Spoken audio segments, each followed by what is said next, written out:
Hello everyone and welcome back to my channel. If you are new here, welcome. I'm Paula and I'm glad that you have joined us. How are you?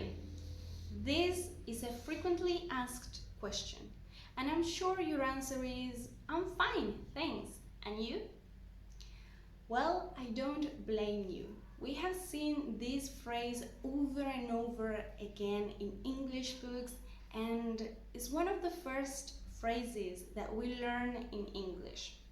But if you really want to improve your speaking skills and your vocabulary, this cannot be the only answer that you give to this question. So today I'm going to give you 15 different alternatives to answer to this question and sound more natural when you are speaking in English. Something that you should bear in mind is that whenever a stranger or a colleague asks you this question, it's a formality or it's a way of doing a small talk.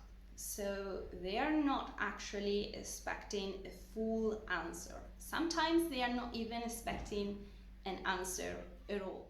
Fun fact, I didn't learn this until I moved to New Zealand.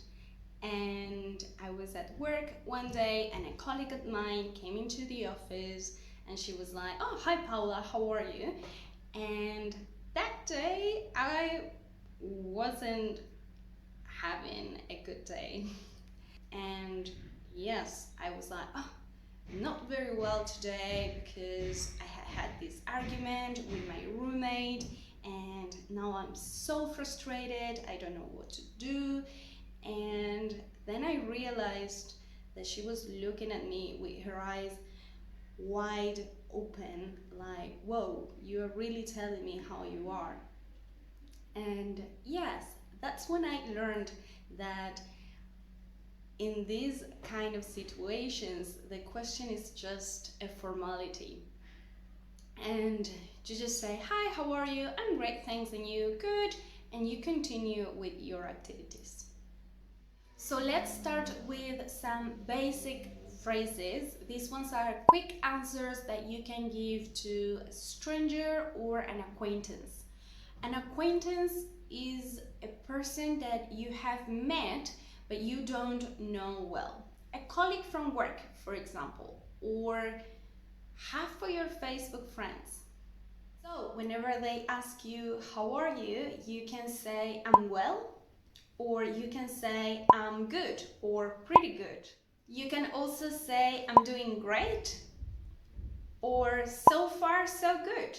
A very common one that native speakers use a lot is "not too bad."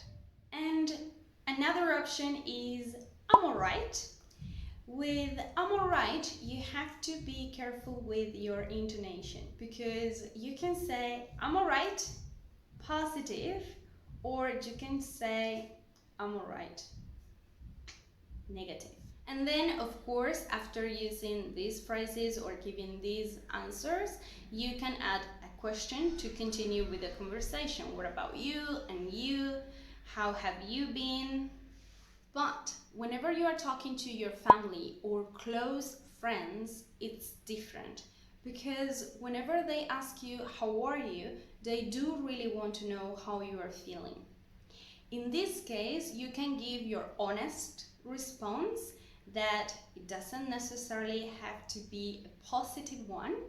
And then either you can just ask a question or you can make a comment to make a connection with the other person and then ask a question.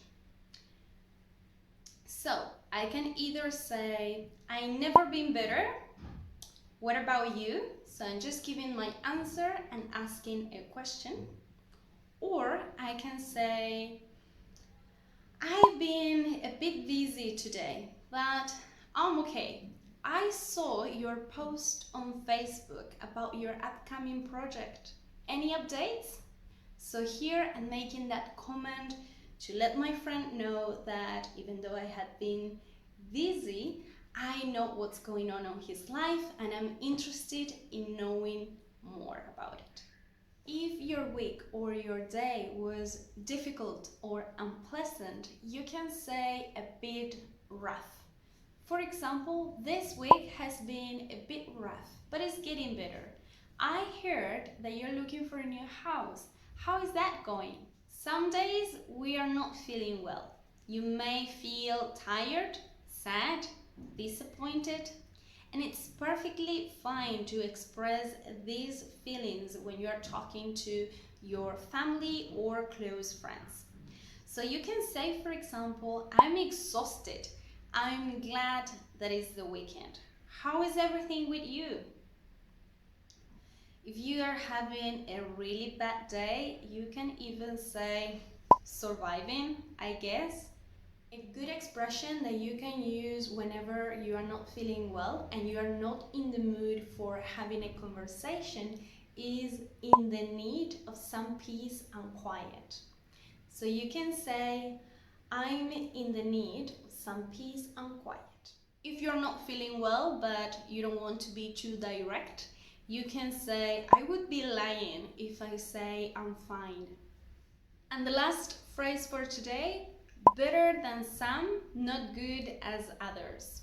And this one is a really good expression if you want to mean that you are kind of in between. Not feeling great, but not feeling bad either. Like these ones, there are lots of other possibilities that you can use.